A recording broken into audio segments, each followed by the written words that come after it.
m'dzina la Mulungu wachifundo chambiri wachisoni. Ndipo pa nthawi yogawa akadza achibale amasiye ndi osauka omwe alibe gawo pa chumacho, apatseniko kanthu ndi kunena nawo mawu abwino. Mulungu akukulamulani za ana anu achimuna apate gawo lolingana ndi gawo la akazi awiri.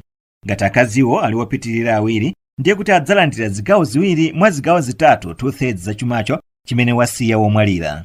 Ngati mwana wamkazi ndi mmodzi, apatsidwe chigawo chimodzi mwa zigawo ziwiri half, nawonso makolo ake awiri aliyense wa iwo alandire chigawo chimodzi mwa zigawo zisanu ndi chimodzi 1/6 cha chuma chosiyidwacho ngati womwalirayo wasiya mwana kapena mdzukulu. Koma ngati sadasiye mwana ndipo makolo ake awiri ndiwo awasiyira, ndiye kuti mayi wake alandire chigawo chimodzi mwa zigawo zitatu 1/3 ya chumacho, ndipo bambo alandire 2/3. Ngati wakufayo wasiya abale, ndiye kuti mayi wake apeza chigawo chimodzi mwa zigawo zisanu ndi chimodzi 1/6 cha chumacho.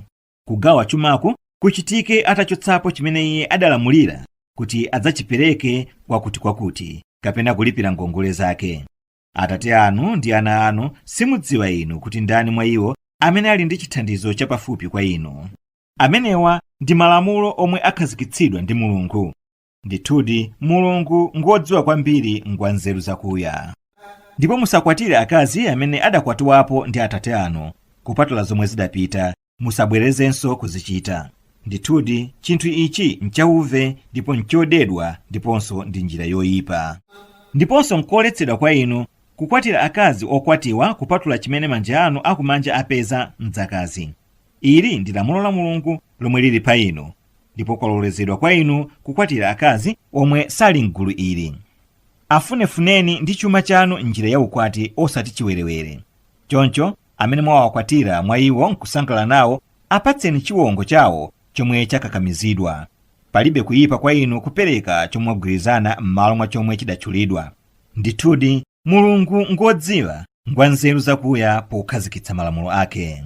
Kwaletsedwa kwa inu kukwatira amayi anu, ana anu, alongo anu, azakhale anu, amayi anu ang'ono kapena akulu, ana achikazi a m'bale wanu, ana achikazi a mlongo wanu, amayi anu amene adakuyamwitsani, alongo anu oberekedwa ndi amene adakuyamwitsanipo, mayi akazi anu, ana achikazi owapeza amene mukuwasunga woberekedwa ndi akazi anu omwe mwalowana nawo. Koma ngati simudalowane nawo, nkosaletsedwa kwa inu kukwatira ana awowo ndi akazi a ana amuna omwe ngochokera ku misana yanu. Ndiponso nkoletsedwa kwa inu kukwatira mophatikiza mkazi ndi mchemwali wake wobadwa naye kupatula zomwe zidapita. Ndithudi Mulungu ngokhululuka kwambiri ngwachisoni zedi. Ndipo mpembedzeni Mulungu, ndipo musamphatikize ndi chilichonse. Ndipo achitireni zabwino makolo awiri ndi achibale ndi ana amasiye ndi masikini ndi mnansi woyandikana naye nyumba, ndi wapadera wogundizana naye nyumba, ndi mnzako wokhala naye limodzi, ndi wapaulendo yemwe alibe choyendera, ndi omwe manja anu akumanja apeza adzakazi. Ndithudi Mulungu sakonda wodzitukumula ndi wodzitama. Ndipo amene sangathe mwa inu kupeza chuma chokwatirira mkazi amene ali mfulu wa Chisilamu, akwatireni adzakazi achisungwana a Chisilamu, momwe manja anu akumanja apeza. Mulungu akudziwa kwambiri chikhulupiriro chanu. Ndinu amodzi kuchokera kwa wina ndi mnzake, nonsenu ndinu ana a Adamu. Akwatireni ndi chilolezo cha mabwana awo, ndipo apatseni chiwongo chawo mwachilamulo.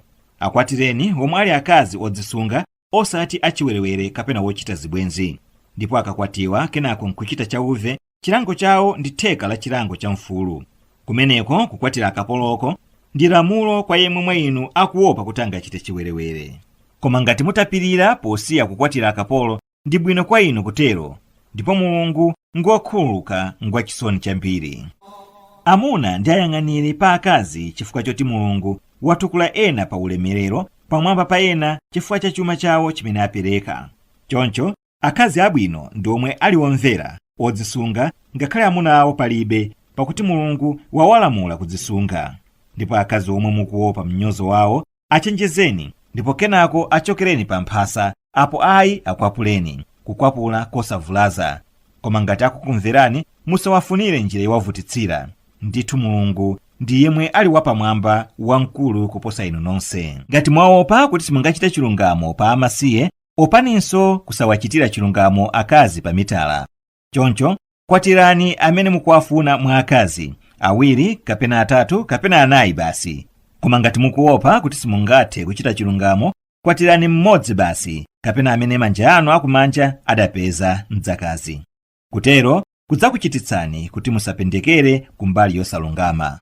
Ndipo amene akhulupirira ndi kuchita zabwino tidzawalowetsa m'minda momwe mitsinje ikuyenda pansi ndi patsogolo pake. Adzakhala m'menemo muyaya, ndipo iwo adzapeza m'menemo akazi woyeretsedwa ku uve wa mtundu uliwonse ndi kuwalowetsa ku mithunzi yabwino kwambiri.